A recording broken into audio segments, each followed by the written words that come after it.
Iki Besti, koncone segoku dina iki aku duwe gambas 5 sing cilik-cilik panen ning pekarangane pasar. Marilah kita oncekin gambasnya dulu. Sing ngonceki ojo bersih-bersih, dikuak ning pinggire wae. Engko nek terlalu bersih gambasnya menjadi putih. Putih seperti wajahmu yang selalu pakai skincare. Nek gak gawe skincare, piye yu? Yo gak popo, pokoknya ojo panasan. Tinggalkan topik soal skincare, marilah kita irisi brambang bawang yang buat bumbu gambasnya ini Besti.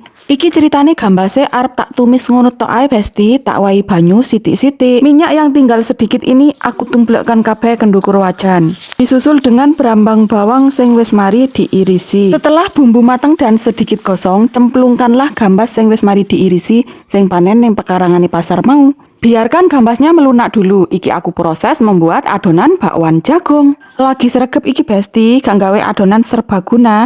Iki aku gawe adonan tepung terigu dan tak tambahi tepung beras didik. Tambahi maneh banyu saidik, diaduk-aduk.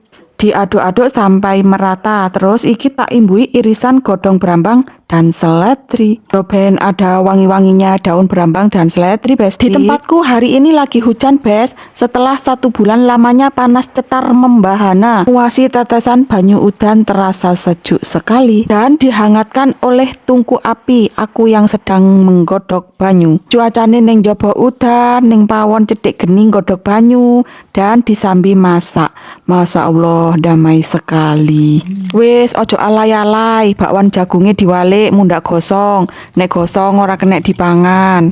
Besti, bakwan jagungku yang enak dan warnanya cantik sudah mateng. Oseng gambase ya wis mateng. Lanjut, ning kene aku ngulek sambel. Apalah artinya makan tanpa sambel? Terasa hambar. Sego beserta teman-temannya wis siap kabeh. Monggo maem Besti.